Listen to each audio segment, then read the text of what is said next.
Hey everyone, my name is Miles Martino. Currently, I'm a second semester senior here at App State. I'm graduating in December. I'm looking forward to it. I'm studying a dual major. I'm doing communication advertising with a minor in entrepreneur studies.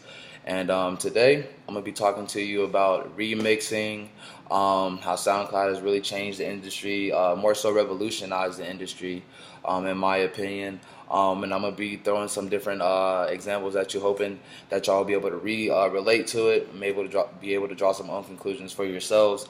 I'm gonna use SoundCloud and various other social medias for y'all. But to get started, what I want to do is I want to define participatory culture and what it is. I believe it's very important that we understand what this is and that we have a general knowledge of it, so that way going forward people can relate, identify, and easily follow along. Participatory culture is not only receiving and like just taking it all in, necessarily kind of like a read-only culture, where a person is just taking, but kind of like a reading and writing culture, and a contributing and a giving culture, where someone is doing both and they're contributing and receiving.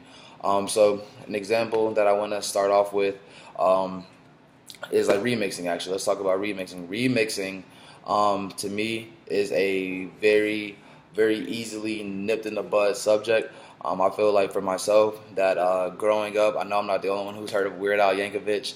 I used to look forward to the Weird Al Yankovic remixes because I would cherish and I would really like the original song that the artist had made, but I would be looking forward to the Weird Al Yankovic remix because he was his own person and he wasn't necessarily disrespecting someone's work or ripping their work off, but he was applying his own methods and his own thought process and his thought patterns and his own rhythms and just his own words, just taking their beat and necessarily and just kind of putting his own little spin on it.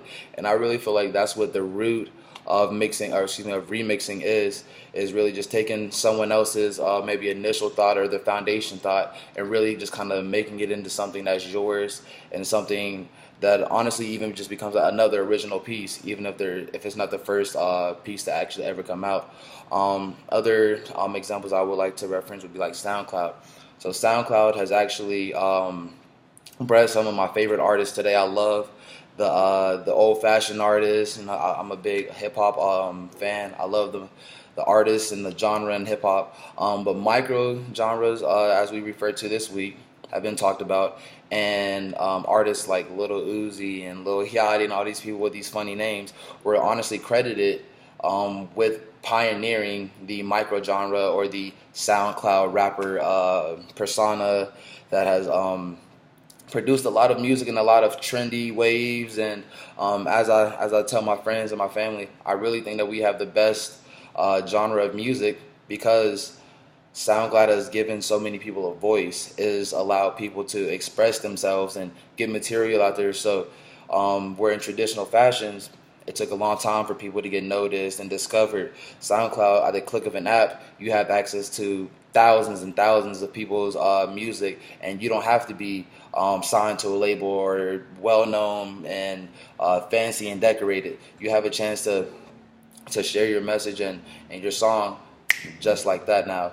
And that's really an example of the participatory cultures. People are now able to participate rather than just kind of read and kind of bystand and kind of sit on the sideline. People can actually get involved and give and give material. So like same thing with Twitter and Instagram. It's important, I believe. I'm huge on both of those social medias to give out information as much as you receive it. It's easy to get caught scrolling and really just kind of taking that back seat and that sideline seat. But I think it's very important to to participate and to share, because just as much as you're learning and laughing from other people, a lot of people want to do the same thing with yourself, and they want to necessarily see what's in your mind and how you're feeling and what you're thinking about. But this is my thoughts for my 3 to 5 minute YouTube vlog, and I've enjoyed it. I hope that y'all enjoyed it as well. I hit a lot of the talking points that I wanted to hit. I hope you enjoy.